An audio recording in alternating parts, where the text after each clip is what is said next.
ये ब्रह्मांड अजूबों से भरा हुआ है, फटते तारों से लेकर विशाल अंतरिक्ष के बादलों तक। ये खगोलीय घटनाएं हमें ब्रह्मांड की भव्यता और रहस्य की याद दिलाती हैं। एक विशाल विस्तार जिसने सहस्राब्दियों से मानवता को मोहित किया है। फिर भी यहीं पृथ्वी पर हम सबसे उल्लेखनीय घटनाओं में से एक देखते हैं, स्वयं जीवन का बने रहना। एक बच्चे का जन्म गहन सुंदरता और महत्व का क्षण होता है, जीवन की निरंतरता का प्रमाण। मानव प्रजनन प्रणाली, अंगों, हार्मोन और प्रक्रियाओं का एक जटिल और सुंदर ऑर्केस्ट्रा हमारी प्रजातियों की निरंतरता सुनिश्चित करता है। प्रत्येक घटक एक महत्वपूर्ण भूमिका निभाता है, नए जीवन को बनाने के लिए सामंजस्य में काम करता है। ये विकास की शक्ति का प्रमाण है और अंतहीन आकर्षण का स्रोत है। हमारा डीएनए, जीवन का खाका, उस आनुवंशिक जानकारी को वहन करता है जो अनगिनत पीढ़ियों से चली आ रही है। इस प्रणाली की पेचीदगियों को समझने से हम जन्म के चमत्कार और हमारे अस्तित्व को नियंत्रित करने वाले नाजुक संतुलन की सराहना कर सकते हैं। गर्भाधान से लेकर जन्म तक की यात्रा एक जटिल और विस्मयकारी प्रक्रिया है। हमारे साथ उस यात्रा पर निकलें जो मानव प्रजनन प्रणाली के अजूबों का पता लगाने के लिए है, जहां सूक्ष्म कोशिकाओं में पूरी तरह से नए इंसानों के निर्माण की क्षमता होती है। ये छोटी कोशिकाएं चमत्कारी घटनाओं की एक श्रृंखला के माध्यम से जीवन बनाने के लिए एक साथ आती हैं। हम प्रत्येक अंग की भूमिकाओं के बारे में विस्तार से जानेंगे। ये समझेंगे कि वे जीवन के निर्माण में कैसे योगदान करते हैं। हार्मोन का जटिल नृत्य जो प्रजनन प्रक्रियाओं को नियंत्रित और समन्वयित करता है, और आकर्षक प्रक्रियाएं जो जीवन को संभव बनाती हैं। निषेचन से लेकर कोशिका विभाजन तक प्रत्येक चरण जैविक इंजीनियरिंग का एक चमत्कार है। यह सृजन की कहानी है, जीव विज्ञान की शक्ति का प्रमाण है और स्वयं जीवन के चमत्कार का उत्सव है। एक भ्रूण का पूरी तरह से विकसित इंसान के रूप में विकसित होना आश्चर्य और जटिलता से भरी यात्रा है। यह एक ऐसी कहानी है जो हम में से प्रत्येक के भीतर सामने आती है, जो हमें उन सभी पीढ़ियों से जोड़ती है जो पहले आई हैं और हर उस पीढ़ी से जो आगे आएंगी। हमारी साझा आनुवंशिक विरासत हमें जीवन की एक अटूट कड़ी में जोड़ती है। तो आइए हम इस अविश्वसनीय प्रणाली की खोज शुरू करते हैं, इसकी जटिलता पर अचंभा करते हैं और हमारे जीवन में महत्वपूर्ण भूमिका निभाने की सराहना करते हैं। प्रजनन प्रणाली केवल एक जैविक तंत्र नहीं है, यह हमारे अस्तित्व की नींव है। गर्भाधान के क्षण से लेकर जन्म के चमत्कार तक मानव प्रजनन प्रणाली प्रकृति की विस्मयकारी शक्ति और ब्रह्मांड में जीवन की स्थायी विरासत के प्रमाण के रूप में खड़ी है। यह एक ऐसी यात्रा है जो एक कोशिका से शुरू होती है और एक नए इंसान के जन्म पर खत्म होती है, जीवन की कहानी का एक नया अध्याय। मानव प्रजनन प्रणाली में हमारी यात्रा पुरुष शरीर रचना से शुरू होती है, एक परिष्कृत कार्यशाला जहां जीवन के ब्लूप्रिंट को सावधानी पूर्वक तैयार किया जाता है।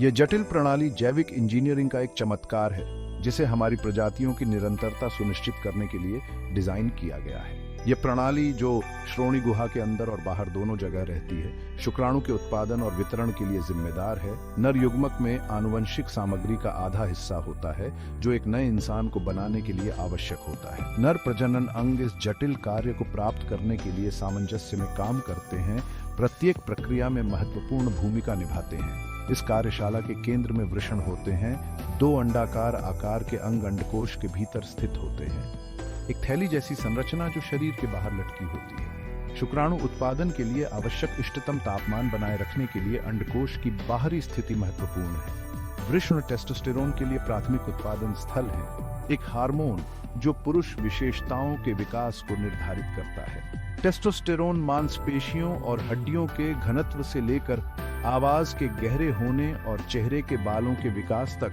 हर चीज को प्रभावित करता है। इससे भी महत्वपूर्ण बात यह है कि वृषण वे होते हैं जहां शुक्राणु कोशिकाएं आनुवंशिक जानकारी के सूक्ष्म पोत शुक्राणु जनन नामक प्रक्रिया के माध्यम से लगातार उत्पन्न होते रहते हैं। यह प्रक्रिया शुक्राणु की निरंतर आपूर्ति सुनिश्चित करती है, जो अपने प्रजनन मिशन को शुरू करने के लिए तैयार है। एक बार उत्पादित होने के बाद ये शुक्राणु एपिडिडिमिस के भीतर परिपक्वता की यात्रा पर निकलते हैं। प्रत्येक वृषण के पीछे स्थित एक कसकर कुंडलित ट्यूब एपिडिडिमिस एक प्रशिक्षण मैदान के रूप में कार्य करता है, जहां शुक्राणु अपनी आगे की यात्रा के लिए आवश्यक कौशल प्राप्त करते हैं। यहाँ वे तैरने की क्षमता हासिल करते हैं। अपने अंतिम मिशन के लिए एक आवश्यक कौशल, एक अंडे तक पहुंचने और उसे निषेचित करने के लिए। महिला प्रजनन पथ को नेविगेट करने के लिए यह गतिशीलता महत्वपूर्ण है, लेकिन उनकी यात्रा यहीं खत्म नहीं होती है। आगे का रास्ता लंबा और चुनौतियों से भरा है।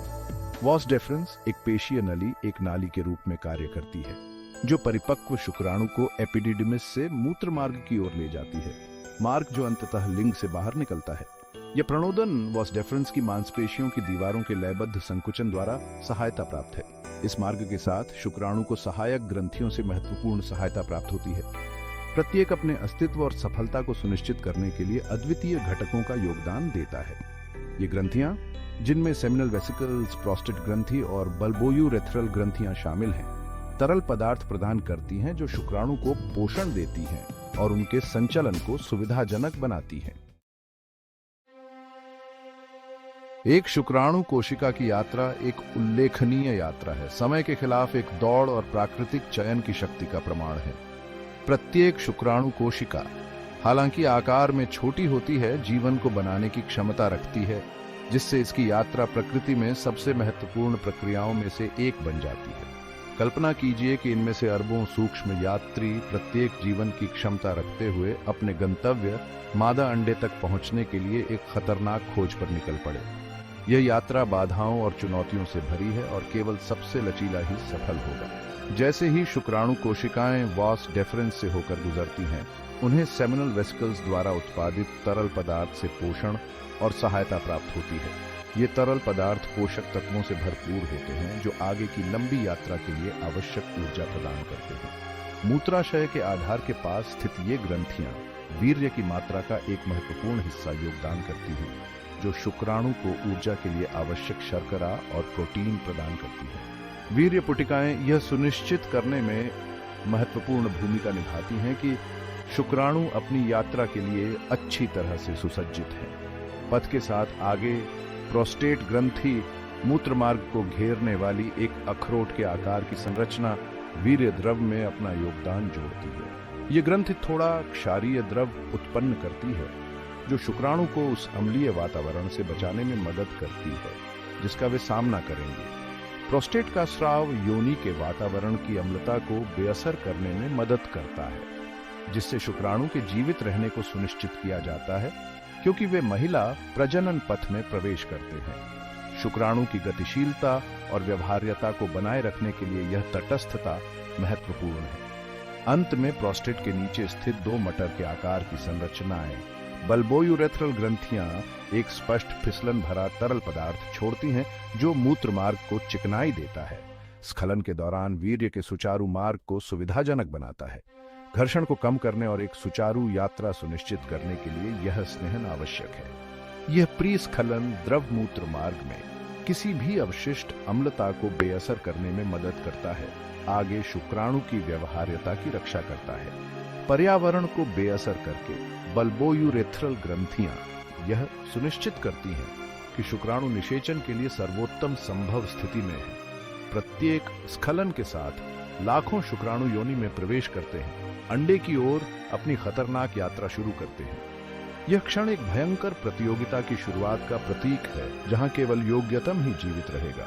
यह समय के खिलाफ एक दौड़ है, अस्तित्व के लिए एक सूक्ष्म लड़ाई है, जहां केवल सबसे मजबूत और सबसे भाग्यशाली ही अपने गंतव्य तक पहुंचेंगे। यात्रा इन छोटी कोशिकाओं के लचीलापन और दृढ़ संकल्प का प्रमाण है। प्रत्येक अपने जैविक नियति को पूरा करने का प्रयास कर रही है। भाग 4, महिला प्रजनन प्रणाली, जीवन के लिए एक पालना। जहां पुरुष प्रजनन प्रणाली शुक्राणु के उत्पादन और वितरण पर केंद्रित होती है, महिला प्रजनन प्रणाली जटिल डिजाइन और उल्लेखनीय अनुकूलन क्षमता का क्षेत्र है, नए जीवन के लिए पालने का काम करता है। यह प्रणाली मुख्य रूप से आंतरिक अंडे के उत्पादन के लिए जिम्मेदार है, एक विकासशील भ्रूण के लिए एक पोषण वातावरण प्रदान करता है और अंततः प्रसव की सुविधा प्रदान करता है। इस प्रणाली के केंद्र में अंडाशय होते हैं। गर्भाशय के दोनों ओर स्थित दो बादाम के आकार के अंग अंडाशय मादा गोनाड होते हैं, जो अंडे के उत्पादन के लिए जिम्मेदार होते हैं। मादा युग्मक प्रत्येक अंडे में एक नया जीवन बनाने के लिए आवश्यक आनुवंशिक सामग्री का आधा हिस्सा होता है। ये प्रक्रिया, जिसे ऑजेनेसिस कहा जाता है, एक महिला के जन्म से पहले ही शुरू हो जाती है। जन्म के समय उसके अंडाशय में लाखों अपरिपक्व अंडे होते हैं। अंडाशय से नाजुक फैलोपियन ट्यूब पतली उंगली जैसी संरचनाओं से मिलती जुलती हैं, गर्भाशय की ओर फैली हुई है। ये नलिकाएं नाली के रूप में काम करती हैं, जारी किए गए अंडों को पकड़ती हैं और शुक्राणु तक पहुंचने के लिए एक मार्ग प्रदान करते हैं। ये फैलोपियन ट्यूब के भीतर होता है कि निषेचन की महत्वपूर्ण घटना आमतौर पर होती है। गर्भाशय एक खोखला नाशपाती के आकार का अंग, संभावित आरोपण और भ्रूण के विकास का स्थल है। इसकी मांसपेशियों की दीवारों का विस्तार करने के लिए डिजाइन किया गया है और एक बढ़ते हुए भ्रूण को समायोजित करें, जबकि इसकी आंतरिक परत एंडोमेट्रियम गर्भावस्था की तैयारी के लिए चक्रीय परिवर्तनों से गुजरता है। भाग 5, the eggs saga, from ovary to opportunity. एक अंडे की यात्रा एक ही स्खलन में बड़ी संख्या में शुक्राणुओं के विपरीत एकांत होती है, प्रत्याशा और सृजन की क्षमता से भरी एक मासिक यात्रा। हर महीने एक अंडाशय के शांत अभयारण्य के भीतर एक विशाल रिजर्व से चुना गया एक अंडा परिपक्वता की यात्रा पर निकलता है। यह प्रक्रिया, जिसे ऑजेनेसिस कहा जाता है, एक महिला के जन्म से पहले ही शुरू हो जाती है। जन्म के समय उसके अंडाशय में लाखों अपरिपक्व अंडे होते हैं, प्रत्येक एक सुरक्षात्मक कूप के भीतर स्थित होता है। हर महीने हार्मोन के प्रभाव में कुछ चुनिंदा रोम परिपक्व होने लगते हैं। हालांकि अधिकांश मामलों में केवल एक ही पूर्ण परिपक्वता तक पहुंचेगा और अपने अंडे को मुक्त करेगा। जैसे जैसे चुना हुआ कूप बढ़ता है, ये भीतर के विकासशील अंडे का पोषण करता है। इसे महत्वपूर्ण पोषक तत्व और हार्मोन प्रदान करता है। यह परिपक्वता प्रक्रिया ओव्यूलेशन में परिणत होती है, एक उल्लेखनीय घटना जहां कूप फट जाता है, परिपक्व अंडे को फैलोपियन ट्यूब में छोड़ देता है। अंडा, जो अब निषेचन के लिए तैयार है, फैलोपियन ट्यूब के नीचे अपनी धीमी यात्रा शुरू करता है, जो कोमल मांसपेशियों के संकुचन और सिलिया नामक छोटे बालों जैसी संरचनाओं द्वारा संचालित होता है। यह यात्रा, जो कई दिनों तक चलती है, समय के खिलाफ एक दौड़ है, क्योंकि हर गुजरते घंटे के साथ अंडे की व्यवहार्यता कम होती जाती है। यदि निषेचन नहीं होता है तो अंडा अंततः विघटित हो जाएगा और चक्र नए सिरे से शुरू होगा।